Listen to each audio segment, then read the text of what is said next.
خواہش ہے، امیر ہے یا غریب، فقیر ہے یا مالدار، اس کے دل کے اندر ایک درد، ایک خواہش، ایک خیال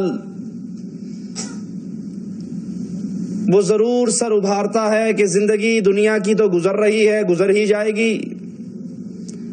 کاش اس زندگی کے بعد اللہ مجھے جنت کے اندر مقام عطا فرما دے۔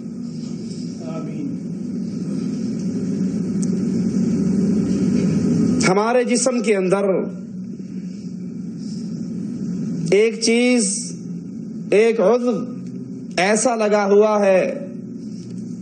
جس کی وجہ سے انسان جنت میں بھی جا سکتا ہے، جہنم میں بھی جا سکتا ہے۔ رسول اللہ صلی اللہ علیہ وسلم بیان فرماتے ہیں، جو مجھے دو چیزوں کی گارنٹی دے دے میں اس کو اللہ کی جنت کی گارنٹی دیتا ہوں۔ دو چیزیں، اس کی ضمانت مجھے دے دو، جنت کی ضمانت مجھ سے لے لو۔ دو چیزیں کیا ہیں؟ فرمایا، ایک جو دو جبڑوں کے درمیان زبان ہے اس کی گارنٹی دے دو، اس کی ضمانت دے دو، اور ایک دو ٹانگوں کے درمیان شرمگاہ ہے، اس کی ضمانت دے دو۔ اللہ کے نبی محمد رسول اللہ صلی اللہ علیہ وسلم ایسے شخص کو جنت کی گارنٹی دیتے۔ امام اعظم، قائد اعظم محمد رسول اللہ صلی اللہ علیہ وسلم سے سوال کیا جاتا ہے، اے اللہ کے نبی، جہنم میں اکثریت کس وجہ سے جائے گی؟ جہنم میں جانے والوں کے گناہوں کی لسٹوں میں سے، اسباب میں سے ایک بڑا سبب کیا ہوگا؟ اللہ کے نبی صلی اللہ علیہ وسلم نے فرمایا، زبان اور شرمگاہ، یہ دو چیزیں جہنم میں جانے والوں کے اسباب میں سے بڑا سبب ہیں۔ حضرت معاذ رضی اللہ عنہ وارضا، اللہ کے پیارے حبیب آپ کو دین اسلام کی تعلیم دیتے ہیں، ارکان اسلام، اس کا فضل، پھر جہاد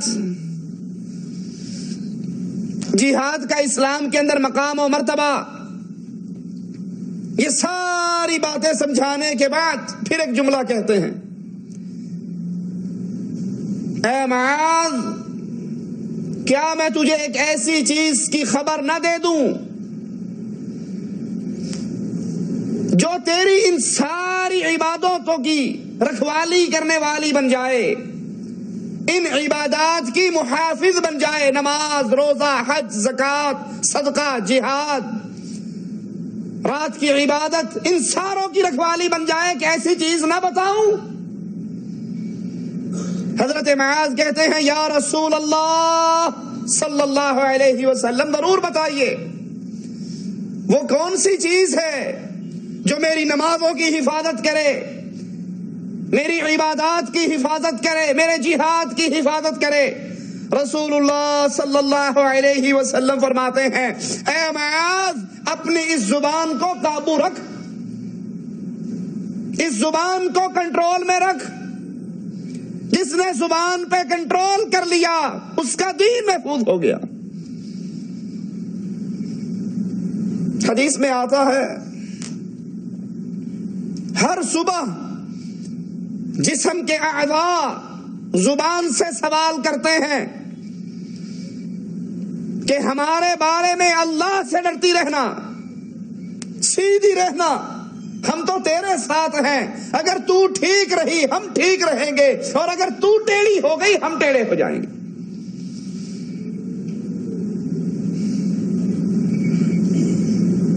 اسی لیے اللہ عز و جل کا ارشاد